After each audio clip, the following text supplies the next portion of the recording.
casa aqui, Bruna, na gravação. Eu uma meia. pega a meia, mas sobe para o seu quarto e vai ler o seu livro como a gente combinou, certo? Agora. Ai, o cachorrinho pegou sua meia? Não. Não puxa, senão rasga, filho. Aí vai ficar sem o pé da meia. Vamos, Gui. Só um minutinho, gente. Filhote, para o seu quarto, por favor, com o seu livro. Deixa o cachorrinho, por favor. Ele tá com o quê na boca, seu? Eu acho que ele tá com a coleira. Então deixa ele, a coleira é dele. Coitada da meia mesmo, viu? Ele não consegue comer. Mas ele acaba, ele destrói as meias. Aí ele tá lendo agora o Diário de um Banana. Ah, esqueci do livro. É esse livrinho Se que ele quiser, tá eu tenho lendo. uma coleção aqui. É, a gente também tem, por isso que ele tá lendo. Tá bom. A gente tá lendo que é para estimular a leitura dele, e o livro é legalzinho, né? É que era do meu filho mais velho, que ele leu, ele adorava ler o Diário de Qual um que é aquele Banana. livro que você fez a gente ler, Newton? É, Eu acho que o Diário de um Banana é um dos primeiros livros que muita gente lê, né? Eu também, foi um dos primeiros livros que eu li. ele tá no 4º ano agora, né? Ele acabou de ler o livro da escola, que era de um suspeito lá que tinha uns mistérios. O Hóspede Suspeito, isso. E agora ele tá começando a ler o Diário de um Banana. Vai lá, Gui. Filho. Não, não pega, não pega. Eu quero que sobe pro quarto. Por favor. É a última vez que eu vou te pedir. Tá. Leia uma quarta e uma quinta-feira. Vamos lá. Então, vamos lá, pessoal. A Harika também tem o livro. É isso aí, Harika.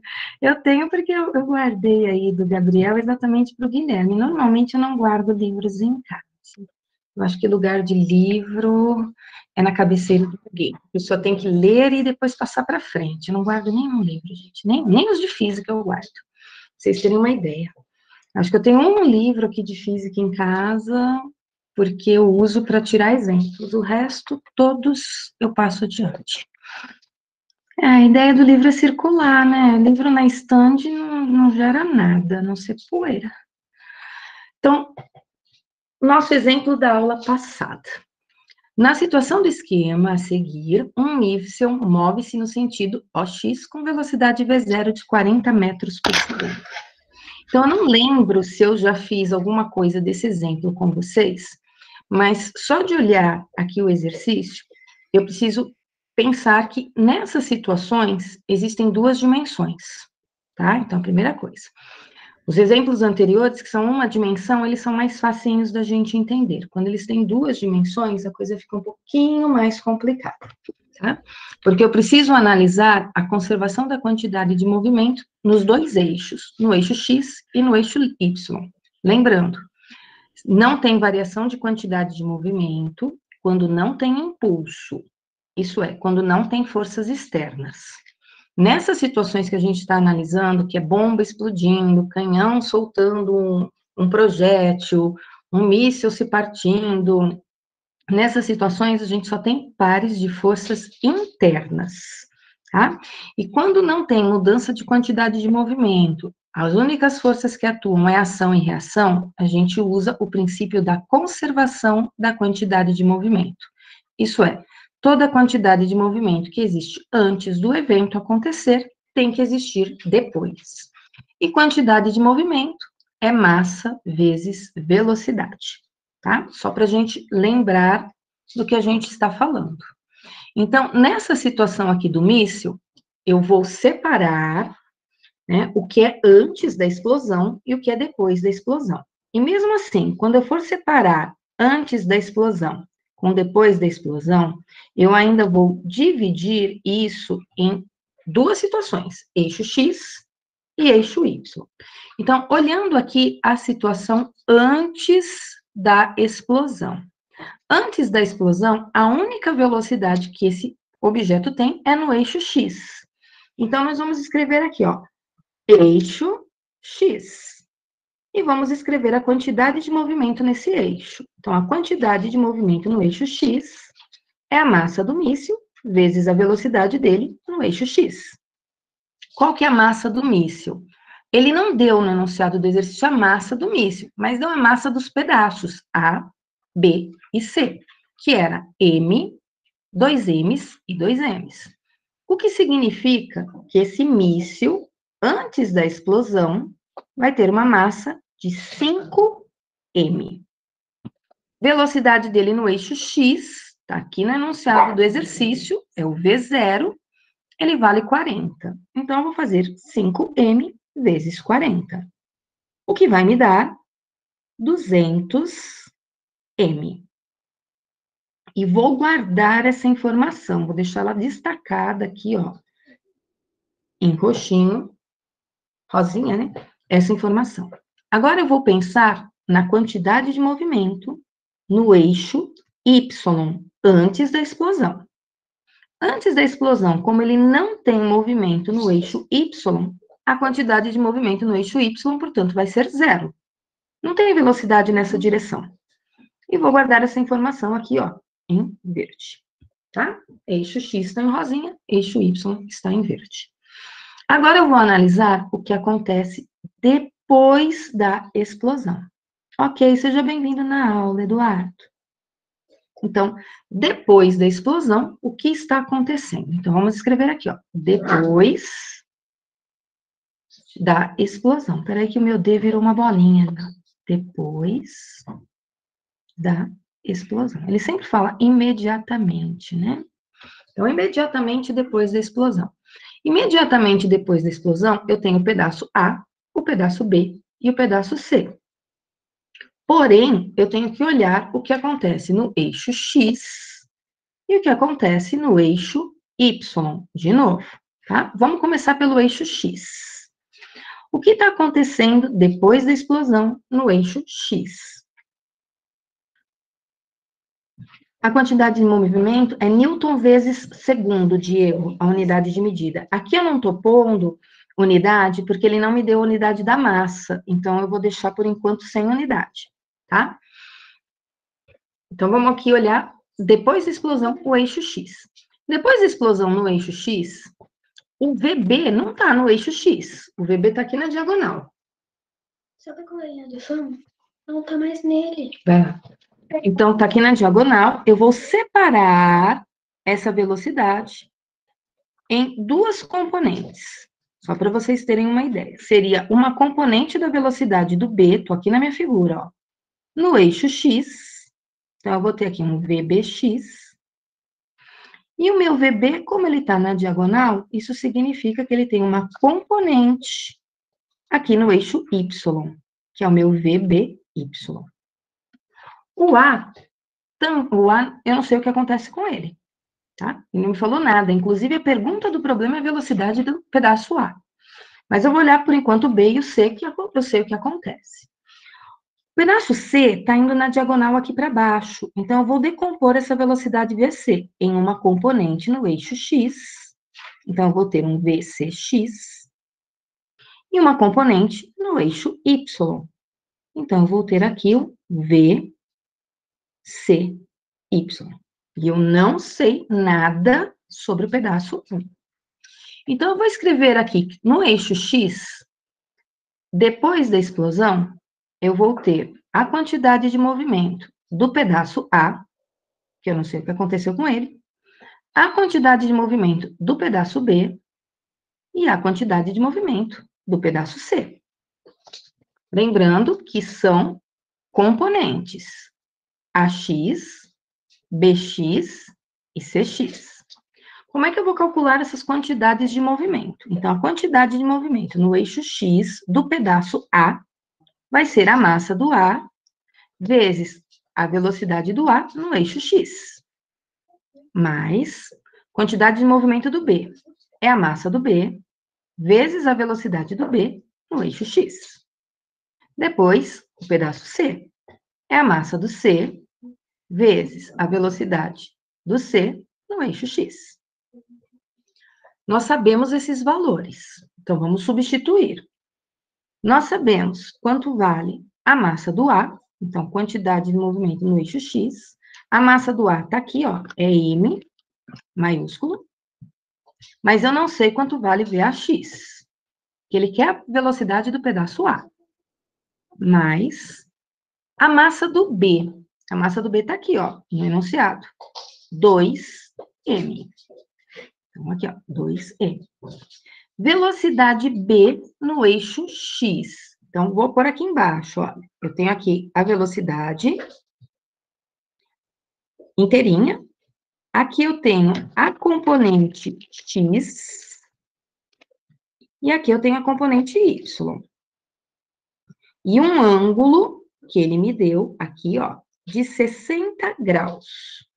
Agora eu tenho que lembrar, será que a componente X vai ser um V vezes cosseno? Ou será que a componente X vai ser um V vezes seno?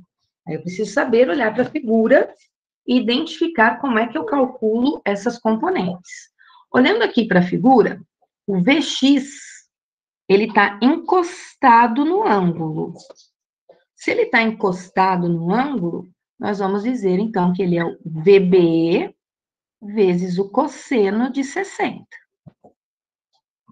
E a mesma coisa para o pedaço C.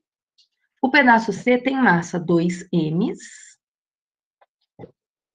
e a componente da velocidade do C vai ser o VC vezes o cosseno também de 60, porque aqui embaixo também é 60 graus. Então, os dois estão com seno de 60. Então, ficou V cosseno de 60 para os dois. Está no enunciado o valor dessa velocidade, ó. VB e VC valem 110. Então, vamos continuar.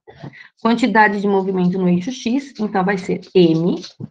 VAX eu não tenho. 2M. O VB eu tenho, 110. O cosseno de 60, nós sabemos quanto vale.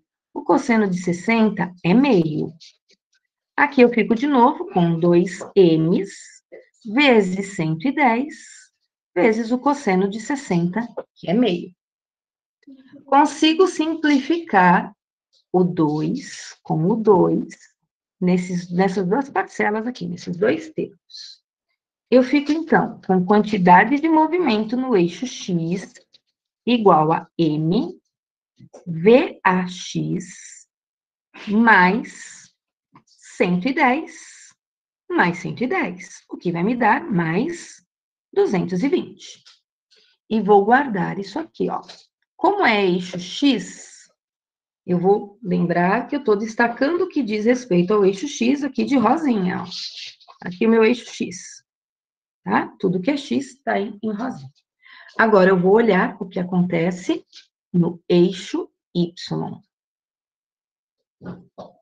Então, de novo, no eixo Y, tem quantidade de movimento do pedaço A, tem quantidade de movimento do pedaço B, e tem quantidade de movimento do pedaço C. Então, tem duas dimensões que é preciso fazer isso. Chove com ele para o quarto do seu irmão agora. Eu não sei onde tá a tampinha na boca dele. Ele já engoliu. Ele já engoliu, Guilherme. Não tá soltando meu dedo. Tá aqui. Só um minutinho. Peguei. Chega, por favor. Vamos lá. Eu tô ficando na escada. Continuando aqui, ó. Quantidade de movimento no eixo Y, então vai ser a massa do A vezes a componente da velocidade do A no eixo Y, mais a massa do B, velocidade da componente da velocidade B no eixo Y, mais a massa do C, vezes a velocidade da componente da velocidade C no eixo Y. Ok? Vamos substituir. Massa do A, M.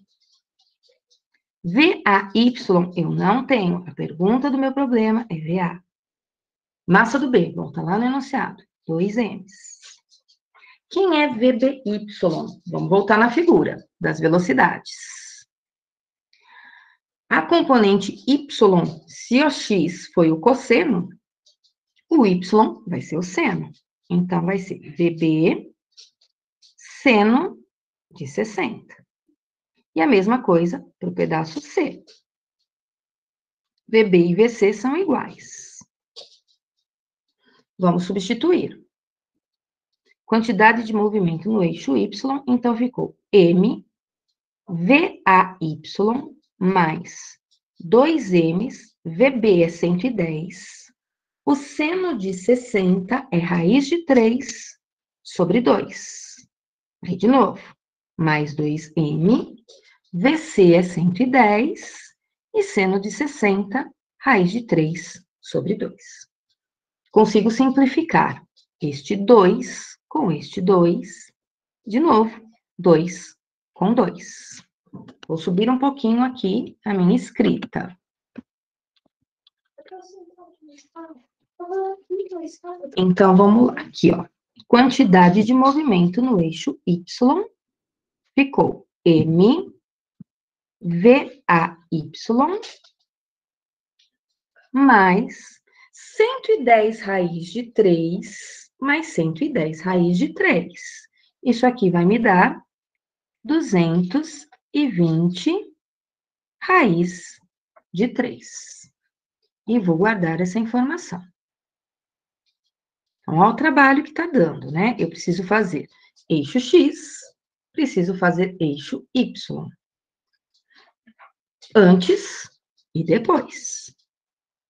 Trampo, né? Então, todos os exercícios que tiverem 2 dimensões vai ter esse trampo mesmo. Não acabou o problema, porque eu não achei a velocidade A. O que eu preciso fazer agora? Agora eu preciso olhar quantidade de movimento. E lembrar que a quantidade de movimento se conserva. Então, o que eu vou fazer agora? Usar a conservação da quantidade de movimento. Vou subir aqui minha luzinha. Vamos escrever, portanto, que a quantidade de movimento antes é igual à quantidade de movimento depois. Só que eu vou fazer isso para o eixo X e vou fazer isso para o eixo Y.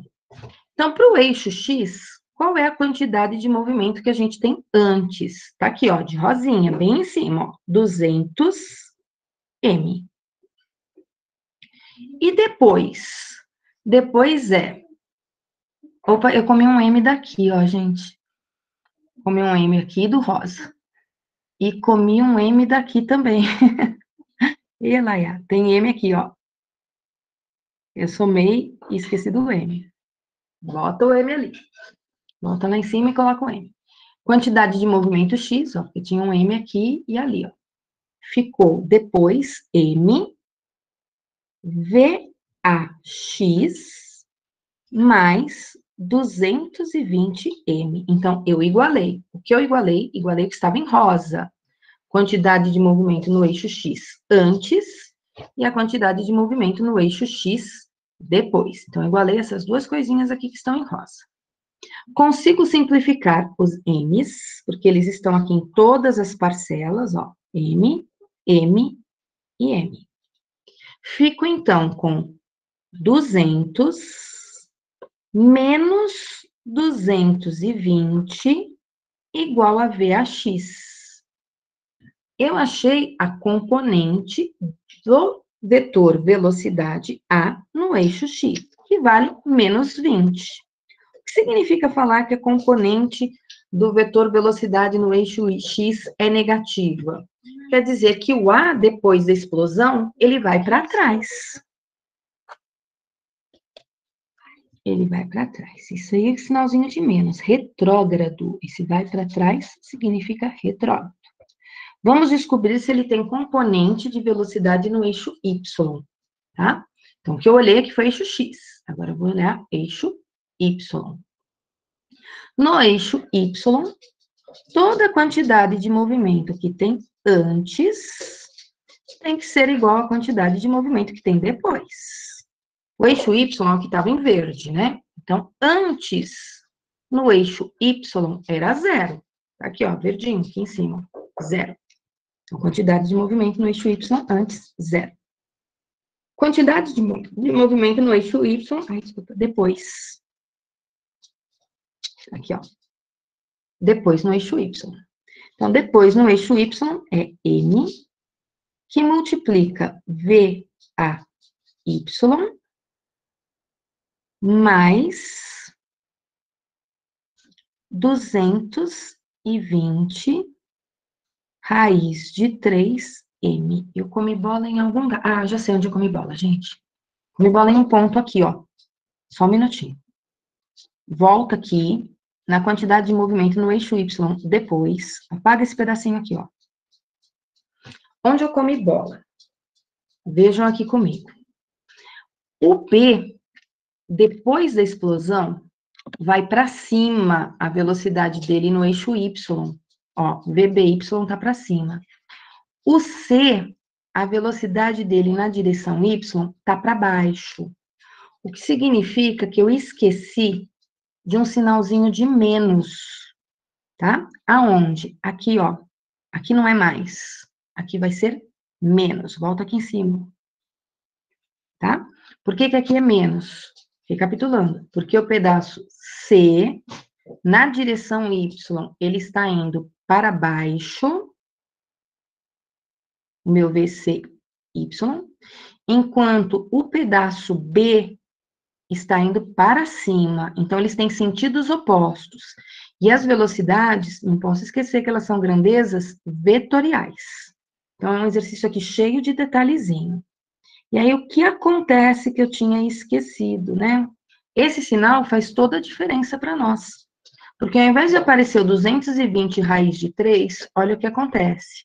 Fica mais 110 raiz de 3 e menos 110 raiz de 3M.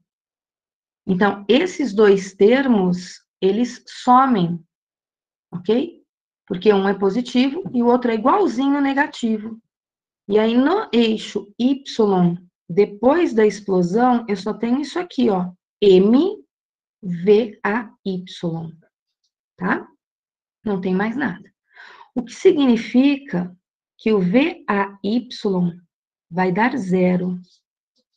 Depois da explosão, o pedaço A não tem velocidade no eixo Y. Então, o que aconteceu com esse míssil?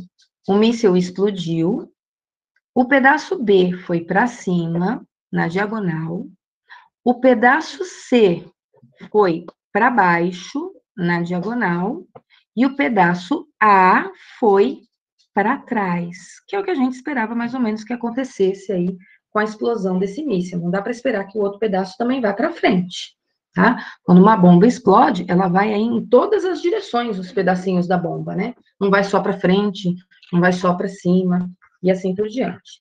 Eu vou pegar mais exemplos dessas situações. Essas situações, elas são trabalhosas, e eu quero treiná-las um pouquinho com vocês. Senão vocês vão falar, olha aí, ela fez um só, aí tem lá na lista para a gente fazer, e aí fica difícil. Então, eu vou pegar mais 2 exemplos, tá? Só que eu não vou passar o enunciado, não. Eu vou diminuir a tela, para quem precisa tirar print, para quem gosta de printar a tela, ó. Ficou um pouco pequenininho, mas eu acho que vocês conseguem visualizar e tirar print, tá? Vocês estão vivos aí do outro lado? Tá tudo bem aí? Dá um oi para mim, quem tá vivo, acordado. Aí larga o sanduíche, né, para dar um oi para a professora, né? Oi. Oi. Eu não tenho, é sempre quando eu tô comendo, professor. É, eu imaginei, por isso que eu falei. Larga o sanduíche, larga o garfo. Eu tô com sono. Com sono. A aula daqui a pouquinho acaba. Vamos ficar espertinho aí que agora vai mais 2 pra gente. Aí depois eu falo em colisões com vocês. Então, deixa eu achar aqui o enunciado primeiro, né? Para depois poder fazer com vocês. Eu sei que são 2 situações que são bombas. Cadê? Aqui, achei. Posso apagar essa tela? Eu vou dar no prazo maior, sem dúvida, Bruno. Tá? Exatamente porque a lista, ela vai até colisões. E por ir até colisões, e eu ainda não expliquei colisões, eu vou ter que atrasar ela aí um pouquinho, a entrega dela, tá certo? Então, não se preocupa, não, é certinho para vocês. Já é possível começar os de fixação, tá? Mas não é possível ainda fazer a lista inteira. Fica tranquilo. Vou apagar essa tela. E eu vou explicar para vocês. Que bom, Bruno. Vou explicar aqui para vocês qual é a situação. E aí eu vou resolver junto com vocês. Sem enunciado, tá? Então, anota aí, eu acho que esse é o meu exemplo 4. Não sei se é o 4, se é o 5, anotem aí. O exemplo diz o seguinte. Tem um objeto, meu objeto vai ser uma bolinha, tá?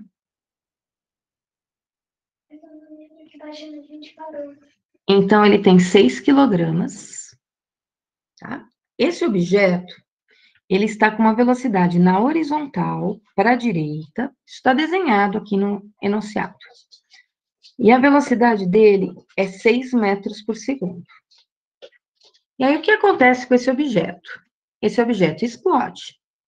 E aí, eu tenho assim, ó, após a explosão. Está escrito na figura, após a explosão. E aí, ele me mostra o que está acontecendo com esse objeto depois da explosão. E de acordo com a figura, eu tenho assim, ó, um pedaço desse objeto que tem massa 2 quilogramas, com uma velocidade na vertical para cima, que vale 30 metros por segundo. Tá tudo anotadinho na figura. Eu só estou reproduzindo a figura. Tem um pedaço desse objeto que também que tem massa 3 quilogramas, não 2, 3 quilogramas, que vai se movimentar na vertical para baixo, depois da explosão. Com uma velocidade que ele chamou de velocidade V2. E aí tem um terceiro pedaço. E esse terceiro pedaço tem 1 quilograma. Só podia, né? Se tinha 6 antes, tem que ser 6 depois. Já tem 5 aqui, então esse terceiro pedaço aqui tem 1 quilograma. E ele está com uma velocidade aqui na horizontal que vale V1. Adivinha qual é a pergunta do problema? Quanto vale a velocidade V1 e quanto vale a velocidade V2? Tá? Então, eu vou nomear aí esses pedaços. Eu vou nomear o pedaço aqui na horizontal de A, aqui de cima B e aqui C. Certo? Esse tem uma vantagem em relação ao exercício anterior. Nenhuma das velocidades está na diagonal, então não vou precisar pensar em decomposição de vetores. Isso já ajuda uma barbaridade. O próximo que eu for fazer vai ter velocidade na diagonal também. Então, eu vou olhar, de novo, eixo X, eixo Y. Tem 2 dimensões aqui. Então, analisando antes da explosão. Então, vamos lá. Antes da explosão, eu vou analisar eixo X e eixo Y. Então, antes da explosão, eixo X. Toda a quantidade de movimento que tem no eixo X vai ser a massa do meu objeto vezes a velocidade dele inicial no eixo X. Tá? Temos a massa dele lá na figura, é 6. A velocidade dele no eixo X também é 6. E 6 vezes 6 vai me dar 36. Espera aí que eu errei uma coisa. Aqui não é 6, é 10. Copiei errado, porque o exercício de baixo me atrapalhou. Tem uma figura parecida. É 10 aqui, tá? Arrumem aí no caderninho de vocês. Que é 10. Então, ficou 6 vezes 10. E 6 vezes 10 vai me dar 60. Aqui eu vou precisar colocar a unidade, tá? Então, a unidade da quantidade de movimento, se quiser, pode escrever quilogramas, que é a unidade da massa, vezes a unidade da velocidade, que é metros por segundo. Pode deixar assim, ó. Massa vezes velocidade. Ou, se preferir, tem a mesma unidade do impulso, então coloca lá Newton vezes segundo. Qualquer uma das 2 unidades está certo. Agora vamos olhar a quantidade de movimento que tem antes da explosão no eixo Y. Ah, ele não tem velocidade antes da explosão no eixo Y. Se ele não tem velocidade antes no eixo Y, isso significa que no eixo Y a quantidade de movimento vai ser zero. Então, eu tenho antes da explosão, eixo X, e tenho o que acontece antes da explosão no eixo Y. Guardo essas informações. Agora, eu vou olhar depois da explosão. O que eu tenho depois da explosão? Ah, depois da explosão tem 3 pedaços. Sim, tem 3 pedaços. Então, depois da explosão, no eixo X. Então, eu vou escrever quantidade de movimento no eixo X vai ser a quantidade de movimento do pedaço A, agora eu tenho o pedaço A, mais a quantidade de movimento do pedaço B, mais a quantidade de movimento do pedaço C. E não posso esquecer que quantidade de movimento é vetor, então tenho que olhar aí o sentido desses meus vetores. Quantidade de movimento no eixo X, então, vai ser MA vezes V1, porque meu pedaço A tem uma velocidade V1, mais MB. Só que o meu pedaço B não tem velocidade no eixo X. Ó, a velocidade dele está para cima. Que significa que é MB vezes zero. Porque ele não tem velocidade no eixo X. Mais MC, olhando para o pedaço C, o pedaço C tem velocidade V2 para baixo, na vertical. O que significa que também não tem velocidade no eixo X. Então, aqui também é zero. Tá? A velocidade do B e do C é no eixo Y, ok? E aí sobrou para mim quantidade de movimento no eixo X depois da colisão. Ela ficou sendo a massa do pedaço A, que é 1 kg, vezes o V1. Vamos guardar isso.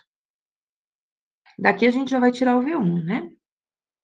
Tô deixando o que é X aqui em verdinho. Então, tá aqui, ó. Eixo X. Agora, vamos olhar o eixo Y. No eixo Y, eu vou escrever quantidade de movimento em Y é a quantidade de movimento do pedaço A, mais a quantidade de movimento do pedaço B, mais a quantidade de movimento do pedaço C. São 3 pedaços. Aí, quando eu olho a quantidade de movimento do pedaço A no eixo Y, seria MA, vezes a velocidade do A, aqui, ó, no eixo Y. Ele não tem velocidade no eixo Y, concordam? Ele tem apenas o V1, e o V1 é no eixo X. Então, aqui é zero. MA vezes zero. Agora, o pedaço B. O pedaço B tem massa. E quando eu olho no eixo Y, ele também tem velocidade no eixo Y. Então, eu vou colocar aqui MVB. O pedaço C tem massa e tem velocidade no eixo Y. Eles não têm no eixo X. Então, eu vou pôr aqui, ó, MVC. Eu sei o valor das massas, eu sei o valor das velocidades, portanto, eu sei quanto vale cada uma dessas quantidades de movimento. Então, QY, só que dá zero, sumiu, né? A massa do pedaço B é 3. Opa, a massa do pedaço B é 2. 2. A velocidade do pedaço B eu vou considerar positiva, porque está no Y para cima, então é mais 30. Mais a massa do pedaço C, olhando na figura, é 3. A velocidade do pedaço C é V2, só que o V2 aponta para baixo no eixo Y. Então, essa velocidade ela é negativa. Ok? Aponta para baixo. Daqui eu tiro, então, vou diminuir um pouquinho. Só um pouquinho, para subir. A quantidade de movimento no eixo Y ficou sendo 60 menos 3V2. E vou guardar essa informação. Guardar as duas. Aí, acho que eu troquei a cor, né? Tudo bem, essa hora eu já não enxergo mais nem agora. Não resolvi o problema. Não achei nem V1 nem V2. Então, depois que eu separei X e Y antes, depois que eu separei X e Y depois, de novo, vou olhar eixo X E agora eu vou pensar na conservação da quantidade de movimento. Toda a quantidade de movimento que tem antes é igual à quantidade de movimento que tem depois. No eixo X, antes era 60, sem a unidade, e depois é 1V1. Daqui eu tiro, então, que o V1 vai me dar 60. 60 metros por segundo. Agora eu vou olhar o eixo Y. No eixo Y, de novo, quantidade de movimento antes é igual a quantidade de movimento depois. No eixo Y, antes, daqui em rosinha, era 0. Não tinha quantidade de movimento. E depois é 60 menos 3V2. Daqui eu tiro 3V2 igual a 60. O V2, portanto, vai me dar 20. Olha o que aconteceu nesse exercício. Espera lá que surgiu um triângulo aqui do além, né? Então, o que eu sei aqui nesse exercício? Antes, tinha quantidade de movimento só no eixo X e valia 60, ok? Essa aqui era a quantidade de movimento, só no eixo X. No eixo Y era 0. Depois da explosão, se eu olhar para cima, eu tenho 2 vezes 30, que é 60. Como está para cima, é positivo. Para baixo, 3V2. E 3V2 é 3 vezes 20. Se o meu V2 vale 20, eu fico com 3 vezes 20, que vai dar 60. Só que para cima é positivo e para baixo é negativo. O que significa que o 60 que está aqui em cima e o 60 que está aqui embaixo se anulam. Então, se não tinha quantidade de movimento no eixo Y antes da explosão, depois da explosão também não tem. Embora foi um pedaço para cima, um pedaço para baixo, quando eu olho a quantidade de movimento dos dois juntos, elas se anulam. No eixo X, antes era 60 e depois é M1V1.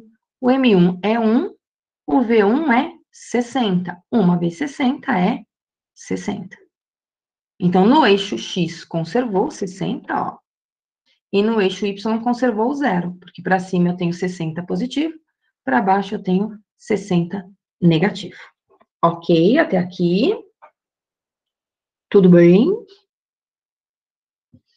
Tirem print, não tem enunciado, gente. Quer dizer, tem enunciado é que eu não estou passando para vocês, para a gente não perder tempo aí copiando o enunciado. Né?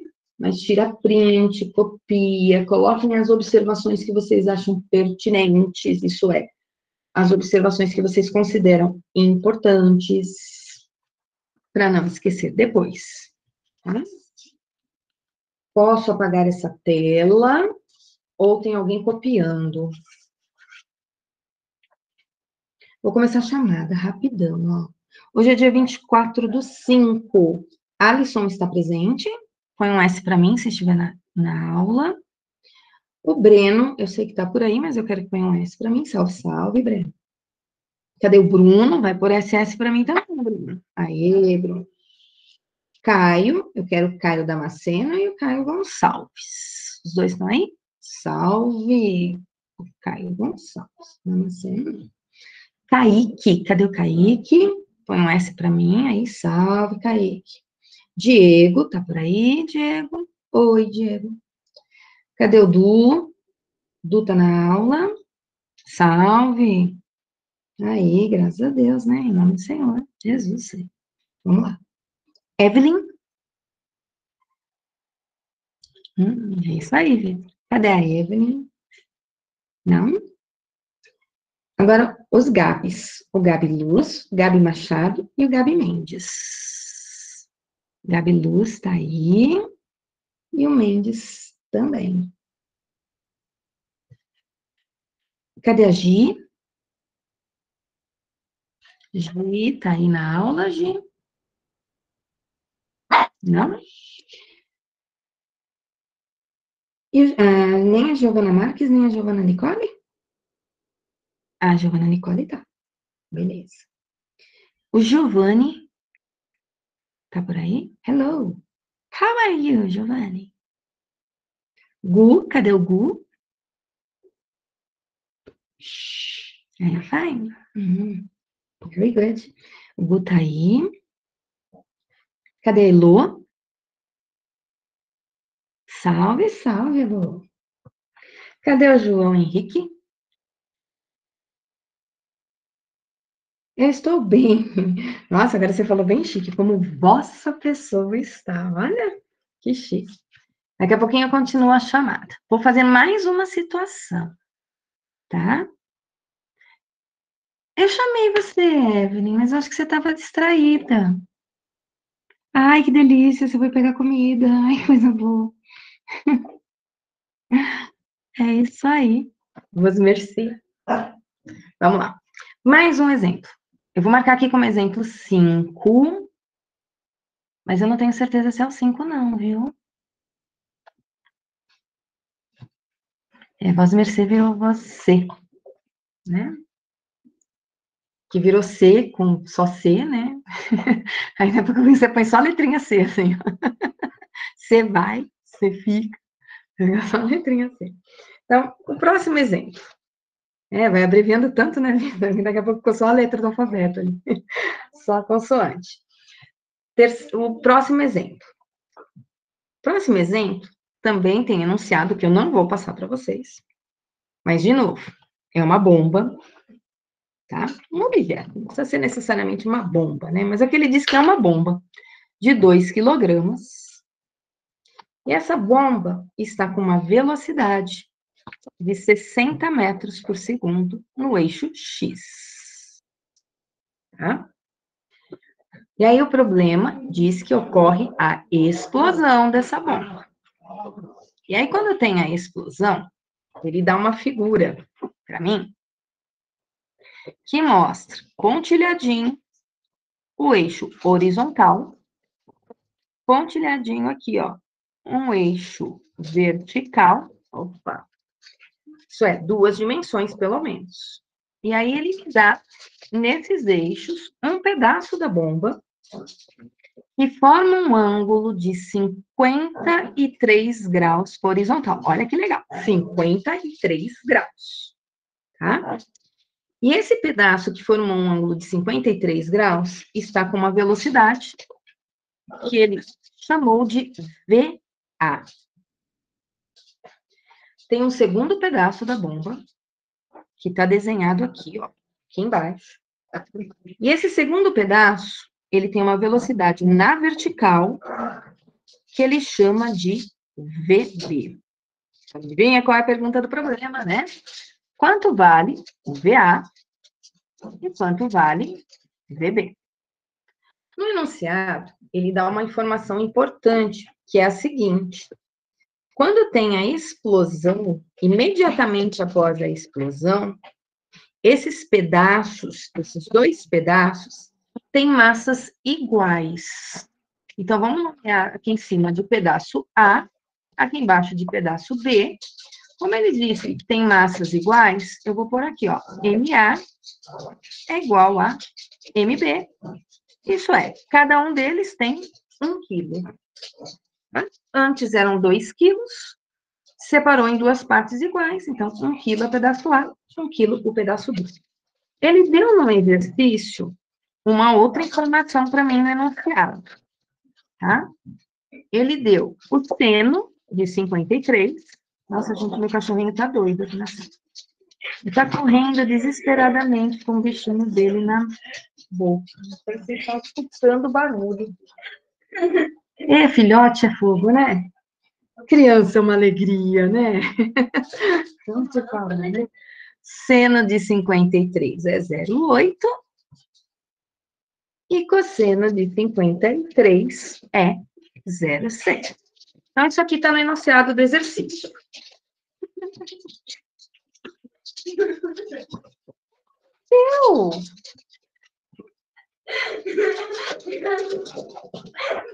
Filho, sobe para o quarto, por favor. E assim ele vai atrás de você? Sobe, por favor. Ele vai atrás de você. Sobe. Vamos resolver esse problema aqui. Então, eu quero VA e VB, tá? Depois da explosão. Então, de novo, antes da explosão, depois da explosão, eixo X e eixo Y. Então, o jeitão de resolver, pessoal, é o mesmo, tá? Não muda. Pode vir bomba, pode vir canhão, pode vir o que for. A gente tem que fazer isso aqui. Antes da explosão, o que eu tenho? Eu tenho uma bomba inteira com 2 quilogramas e uma velocidade que vale 60. Então, quantidade de movimento no eixo X é a massa vezes a velocidade no eixo X. A massa é 2. A velocidade no eixo X é 60. Então, a quantidade de movimento no eixo X vai ser de 120. Unidade, eu vou pôr Newton vezes segundo. Mas se quiser, quilograma vezes metro por segundo. Então, essa aqui é a quantidade de movimento no eixo X. Vamos guardar isso aqui. Agora, quantidade de movimento no eixo Y. Seria a massa vezes a velocidade no eixo Y. Mas, inicialmente, ele não tem velocidade na vertical. Significa que a quantidade de movimento no eixo Y na vertical é 0. Não tem movimento na vertical. Agora, vamos olhar o que acontece depois.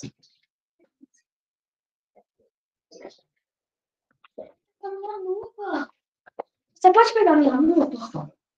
Ai, pega a minha lupa. Eu pego, já pego. Então, olhando aqui o que acontece depois, no eixo X e no eixo Y. No eixo X, eu vou escrever que tem o pedaço A e tem o pedaço B. Tenho 2 pedaços.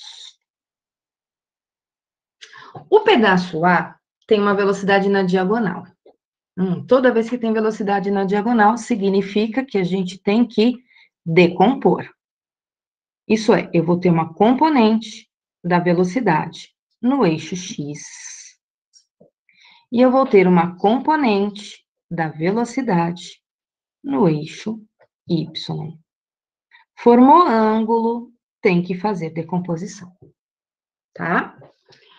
Então, quantidade de movimento no eixo X vai ser a massa do A vezes a velocidade do A no eixo X, mais a massa do B vezes a velocidade do B no eixo X. Mas o pedaço B, se a gente olhar aqui para o pedaço B, ó, o pedaço B não tem velocidade no eixo X. O pedaço B só tem velocidade no eixo Y. Então, a velocidade dele no eixo X é 0. Por aqui um zerão, aqui ó, em amarelo. Sobrou para mim, então, que a quantidade de movimento no eixo X vai ser a massa do pedaço A, é 1, vezes VAX. Quem é VAX? Aqui está o VA, estou fazendo o desenho aqui do lado direito, ó. VA, aqui embaixo, VAX, aqui na vertical, VAY. E aqui está o ângulo de 53 graus. O VAX, ele está encostado no ângulo. Então, eu gosto da palavra encostado, porque ela me lembra cosseno, ok? Então, o VAX, ele é o VA, não apareceu aqui, VA, vezes o cosseno de 53. E aí, sobrou um zero aqui, né? Daqui eu tiro, então, que a quantidade de movimento no eixo X ficou 100. Cosseno de 53, tá aqui, ó, é 0,6. Vezes 1 vai me dar 0,6. Então, 0,6 VA. Vamos guardar. Vamos olhar agora eixo Y. Depois da explosão. Então, de novo, no eixo Y, tem quantidade de movimento, pedaço A, mais pedaço B. São 2 pedaços. Então, tem que escrever aí e olhar os 2. Vou diminuir um pouquinho. Deixa eu ver se eu consigo. Aí. O que eu sei do pedaço A? O pedaço A tem uma componente no eixo Y, que é o meu VAY. Então, eu tenho MA, VAY. O pedaço B está todinho aqui na vertical. Então, ele é MB, VB. Lembrando que isso são vetores. Quantidade de movimento no eixo Y, então vai ser, a massa do A é 1, VAY, se o VAX era VA cosseno, o VAY é VA seno. Massa do B, 1, e a velocidade do pedaço B é a pergunta do meu problema. Tá aqui, ó. Eu não tenho VA, eu só tenho seno do ângulo. Então, eu vou trocar ali o seno pelo valor que eu tenho, que é 0,8. Vou ficar, então, com QY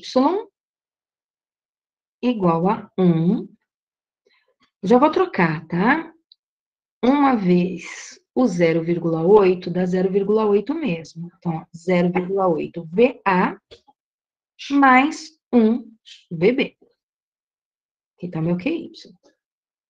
Já. Agora eu vou terminar o problema, tá? Como é que eu vou fazer para terminar o problema? Toda a quantidade de movimento que tem antes tem que ser igual à quantidade de movimento que tem depois. E aí eu olho eixo X e olho eixo Y. Então, começando pelo eixo X. Quantidade de movimento antes no eixo X, 120.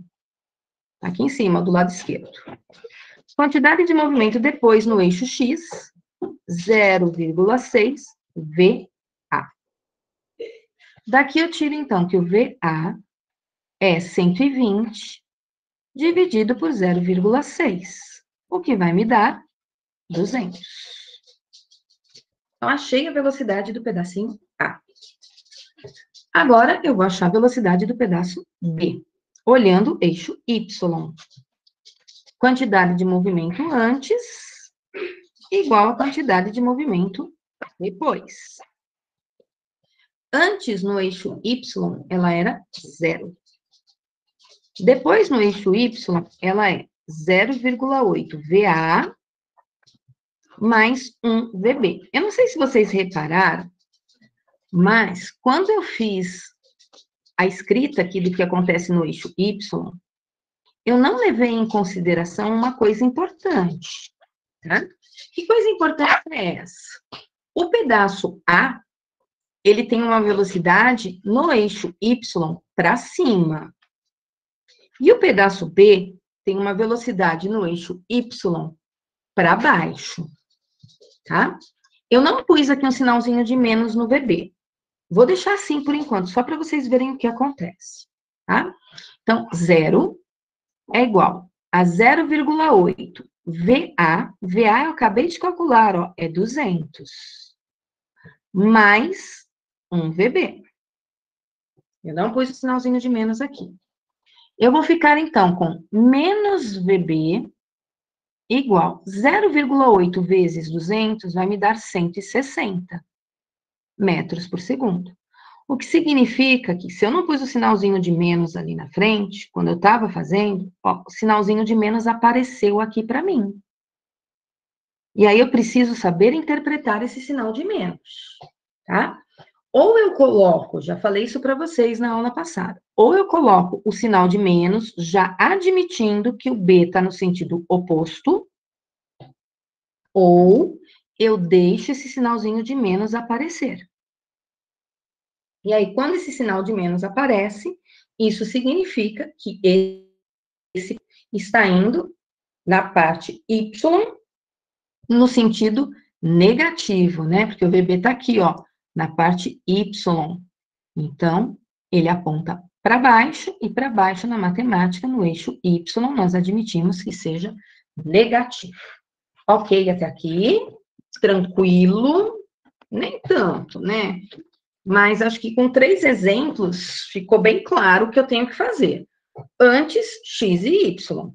Depois, X e Y. Aí, tudo que é X eu igualo, tudo que é Y eu igualo, tá? Não vai sair disso quando tem 2 dimensões, pessoal. É sempre essa receitinha aí de bolo para a gente fazer. E é bom vocês saberem mesmo fazer isso, porque esse assunto, ele cai bastante em vestibular, tá?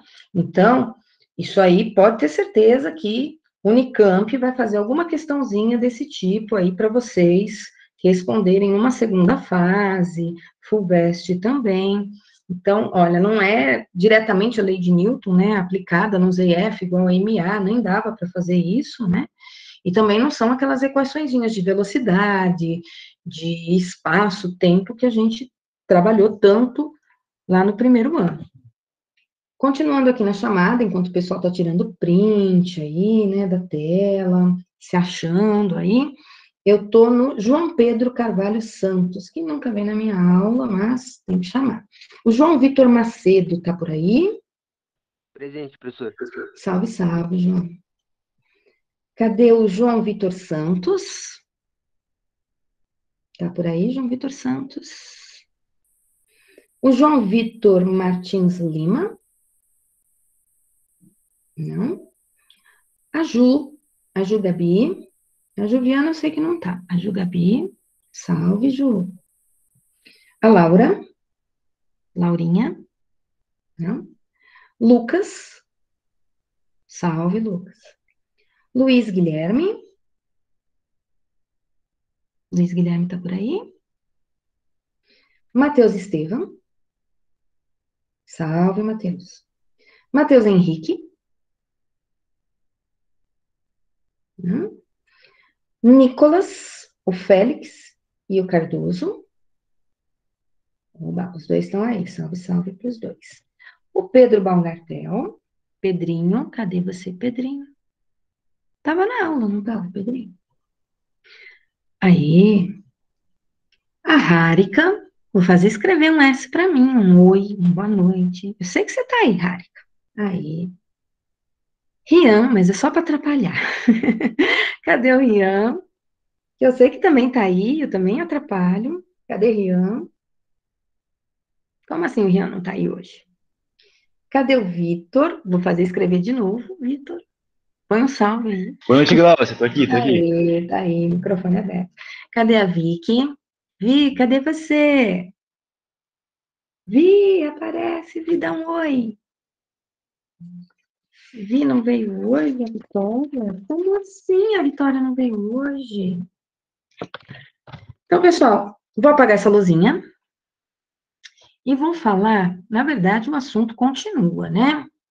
Vou falar agora com vocês de uma parte chamada colisões. Nas colisões, não tem nada muito novo aqui, não.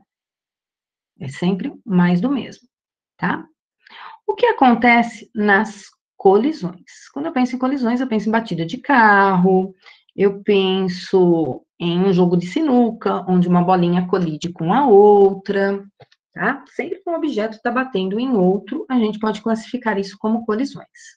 Eu vou montar uma tabelinha com vocês, com o tipo de colisão que nós vamos estudar. Isso aqui também cai bastante em vestibular. Nós vamos classificar as colisões em relação à quantidade de movimento. Então, ó, além do tipo, nós vamos olhar o que acontece com a quantidade de movimento.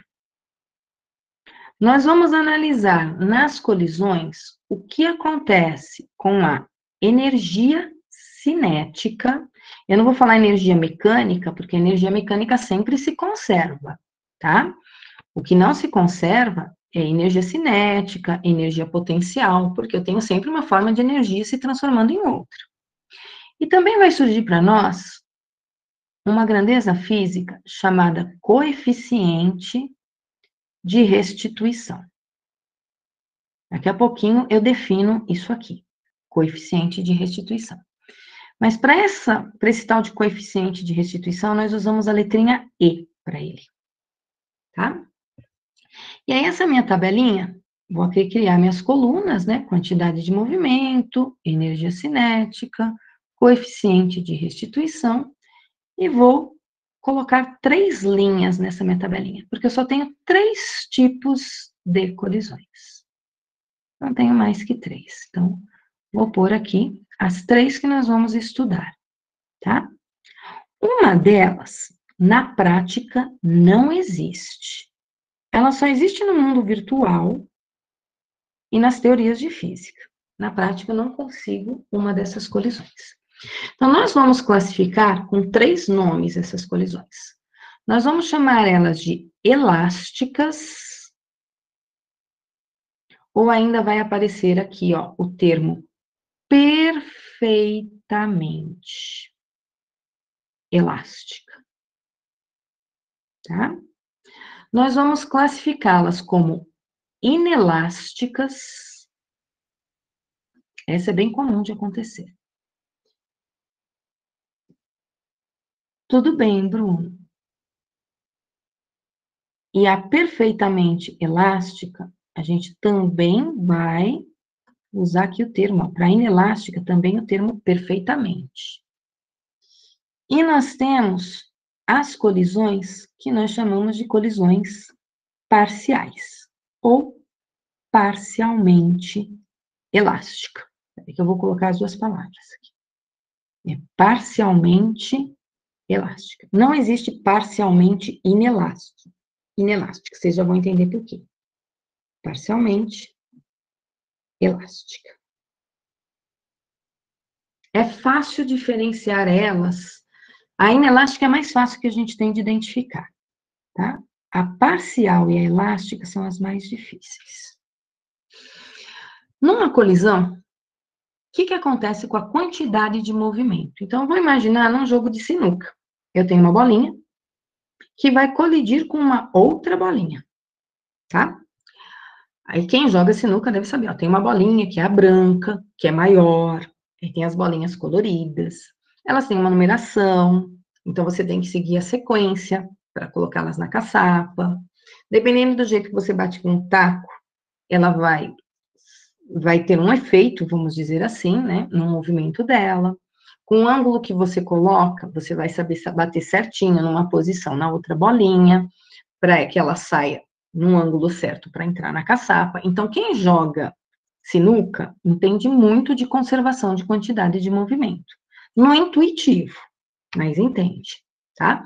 Então, o que acontece num jogo de sinuca? A bolinha branca sempre bate em uma bolinha colorida, tá?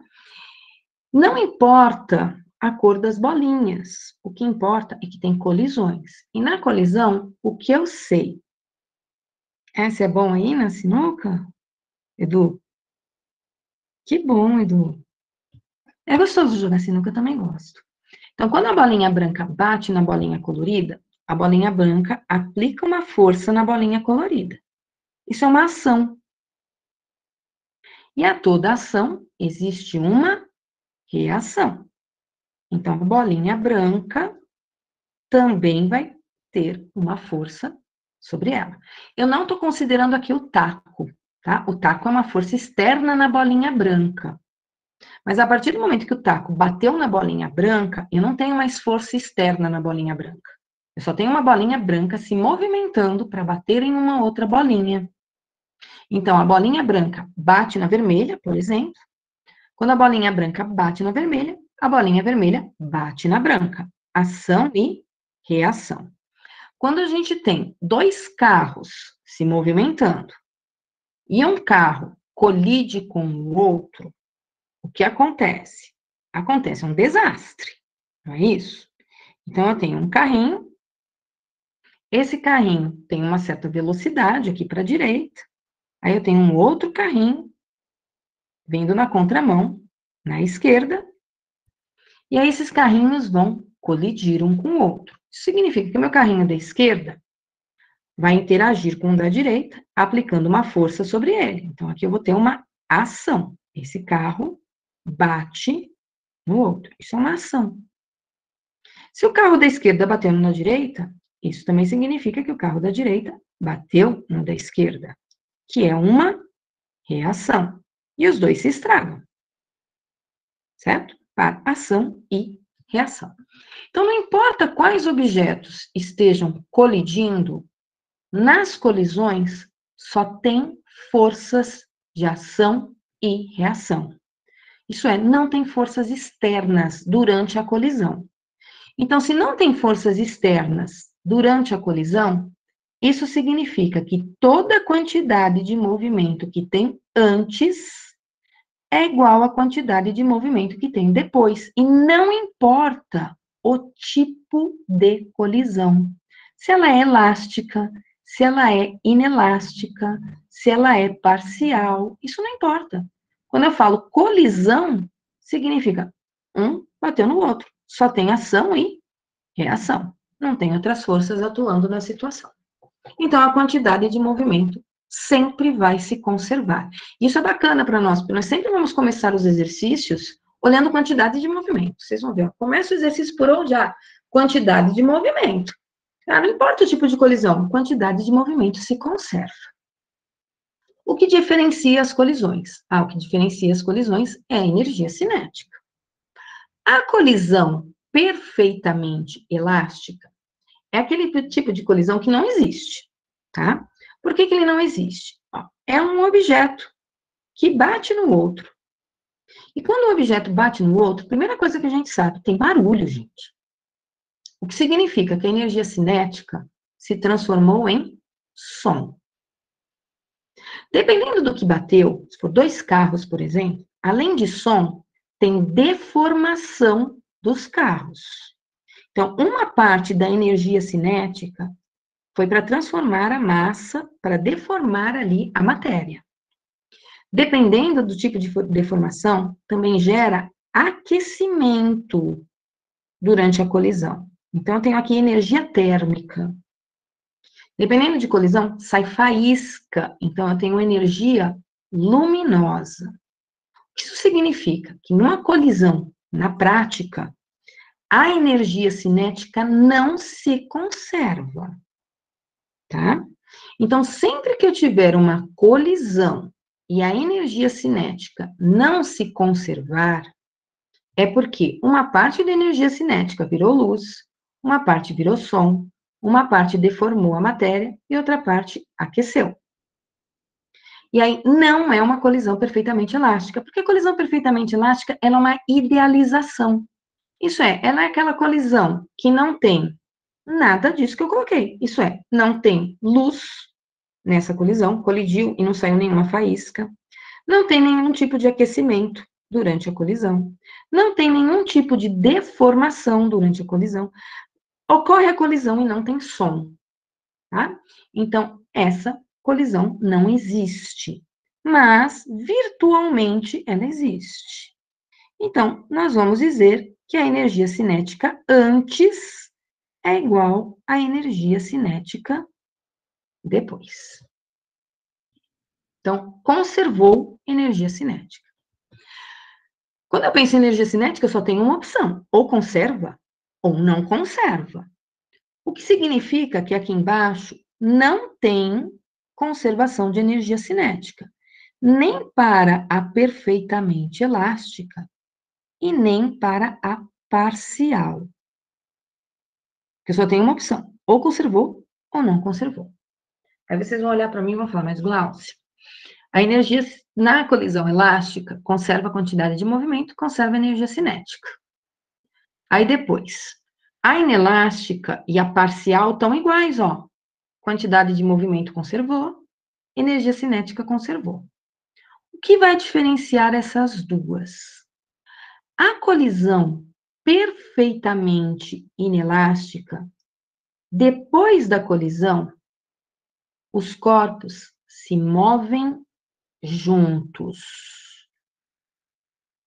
E na parcial, eles se movem separados.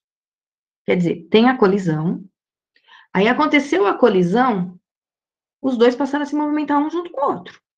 Aqui em cima. Aqui embaixo, aconteceu a colisão, foi um para cada lado, tá? Acaba às 8h20.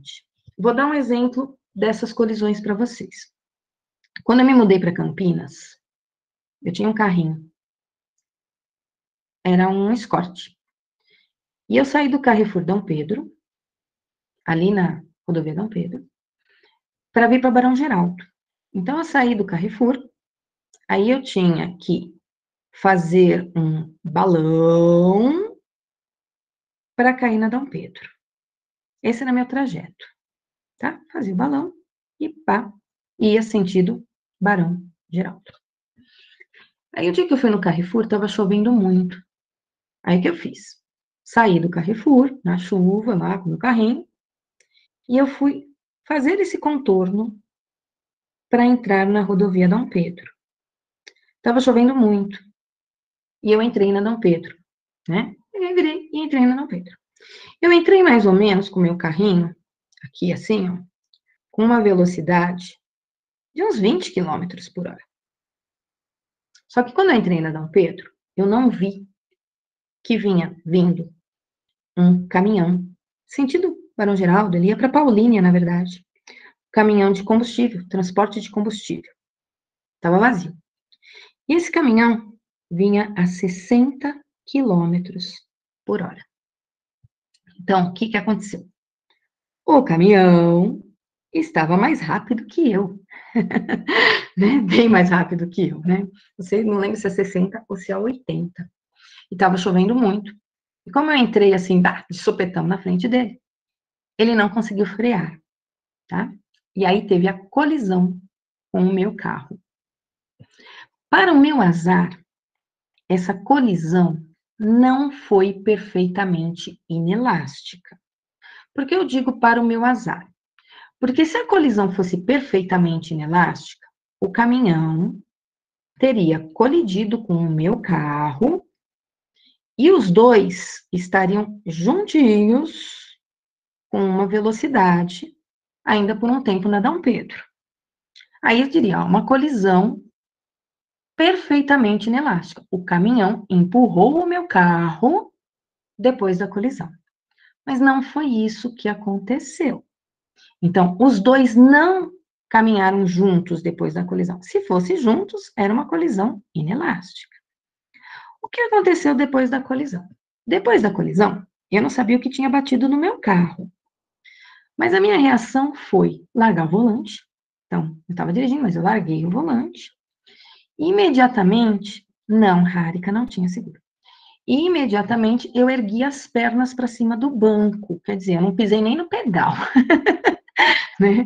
Eu simplesmente larguei o volante, levantei as pernas para cima do meu assento, do meu banco, e abracei minhas pernas ali, abracei meu joelho. E aí o meu carro ficou desgovernado. E aí o que aconteceu? Meu carro saiu desgovernado para bater numa mureta aqui na Dom Pedro. E o caminhão estacionou. É triste, nossa, é muito triste, né? A sorte é que quando eu atravessei as pistas da Dom Pedro, Kaique, ninguém bateu em mim, graças a Deus, né? Só eu que realmente bati na mureta. Aí o que aconteceu? Como eu estava com velocidade, a mureta foi ralando aqui, né, no meu carro, melhor, meu carro foi ralando na mureta até que ele parou. Aí eu quebrei os 4 vidros, quebrei tudo, né? Deu perda total no carro. Quebrei os eixos das rodas. Tanto é que o banco de trás do passageiro, o encosto veio para trás de mim, né? O encosto do banco do passageiro atrás virou o meu encosto. Comigo não aconteceu nada, não quebrei nem a unha, né? Meu carro acabou, perda total. O caminhão quebrou o farol, que eu tive que pagar, tá? Porque eu estava errada, e aí eu tive que pagar o farol do cara. Eu perdi o carro e paguei o farol, né? Por que eu digo que se fosse uma colisão perfeitamente inelástica, eu teria me saído melhor? Porque na colisão perfeitamente inelástica, meu carro talvez não tivesse todo destruído, tá? O caminhão ia arrastar e acabou. Aqui, como ele não arrastou, o meu carro se deslocou, o que aconteceu? Ele bateu em outro lugar e aí ele estragou mais ainda. Então, a colisão que eu tive foi uma colisão parcialmente elástica. Por que parcialmente elástica? Porque eles não ficaram juntos depois da colisão, tá? Ainda bem que eu tô viva, né? Eles não ficaram juntos depois da colisão. Então, isso já classificou ela como parcial, tá? Por que não perfeitamente elástica? Porra, acabou com o meu carro. Então, teve energia cinética, teve som ali, né? Teve faísca, teve tudo ali na situação. Para ser perfeitamente elástica, meu carro teria ficado inteirinho, tá? Então, é uma colisão parcial, por quê? Porque destruiu o meu carro, estragou um pouquinho o caminhão, e eles se movimentaram separados. Se fosse inelástica, estariam juntos, ok? Só para diferenciar essas colisões. E com isso, eu encerro a aula. E na próxima quarta, eu falo desse coeficiente de restituição. Passou rapidinho a nossa aula, tá? Então, na próxima aula, eu termino de completar essa tabelinha. Moto é um perigo total, né? Ela não tem segurança nenhuma. Então, uma moto, quando ela sofre um acidente, na verdade, é um motociclista que está sofrendo acidente, não a moto em si, é o motoqueiro que está lá em cima. Então, é isso, pessoal, até quarta-feira. Quarta-feira a gente se fala de novo, e aí eu continuo falando das colisões. Uma boa noite para vocês, boas aulas, até quarta, e obrigada aí pela presença nas aulas. Boa noite, Harika. Boa noite, Kaique. Até mais, gente. Estou parando aqui a gravação, o compartilhamento. Ok? Boa noite, professora. Boa noite, até mais, João.